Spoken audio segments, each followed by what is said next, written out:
उस man power के scale को स्किल में बदलना, ये हमारी संस्थाएं अपने आप करेंगी। औद्योगिक विकास विभाग इस कार्यक्रम को आगे बढ़ा रहा है। मैं तो ये है कि जितने लोग जो हमारे यहां निवेश आया है, इस निवेश का लाभ किसको है? ये केवल उद्यमी को नहीं है, जिस क्षेत्र में हो रहा है वहां का पूरा इकोसिस्टम उससे प्रभावित होगा। एक इंडस्ट्री आती है तो कनेक्टिविटी बढ़ेगी ना, वहीं पे लोग, किसी का रेस्टोरेंट चलेगा, किसी की टैक्सी चलेगी, किसी का होटल चलेगा, किसी का कोई अन्य कार्य उससे प्रारंभ होगा, और बाकी वहां के लोग, अलग अलग प्रकार के लोग वहां पे रोजगार भी पाएंगे, नौकरी भी पाएंगे।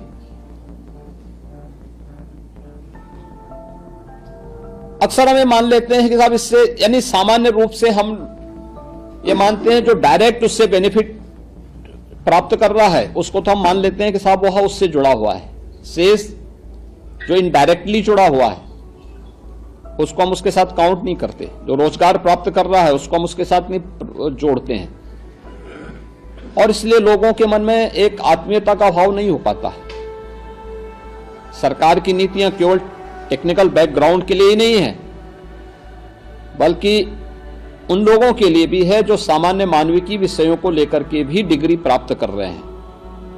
हमारी सीएम इंटर्नशिप की स्कीम किसी भी उस संस्थान में जहां पे 10 से अधिक लोग काम कर रहे हैं, किसी एक व्यक्ति को वहां पे इस स्कीम के साथ जोड़ने के लिए उन्हें प्रेरित करती है कि आप जोड़िए, आधा मानदेय गवर्नमेंट देगी, आधा आप दीजिए।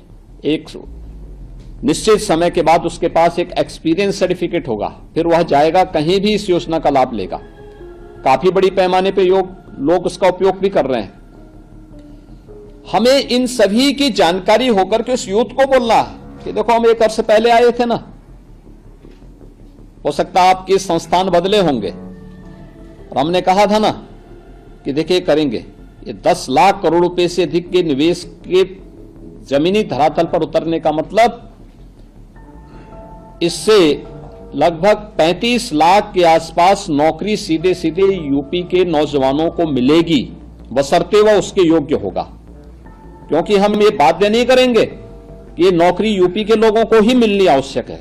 अगर वह उसके योग्य नहीं है तो मत दीजिए, लेकिन अगर योग्य है तो वह नौकरी अवश्य प्राप्त करेगा।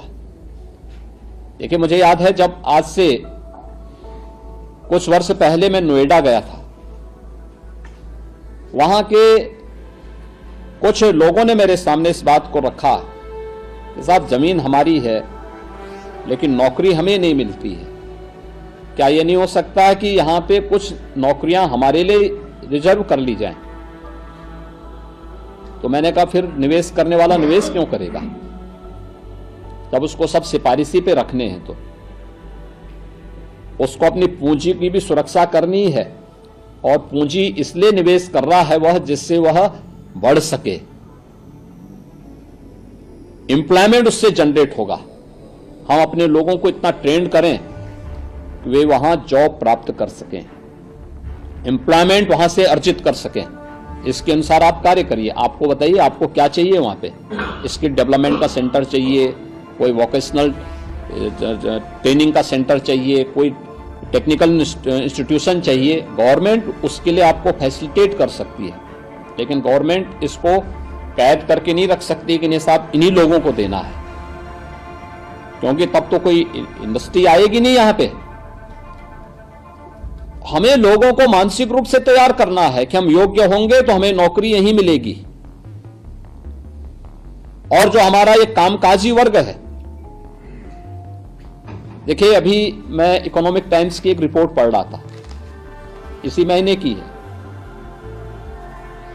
तमिलनाडु में यूपी के 2 लाख से अधिक लोग वहां कार्य कर रहे थे। पिछले कुछ वर्षों के अंदर, 3-4 वर्षों के अंदर, उनमें से 60 हजार लोग वापस आए हैं।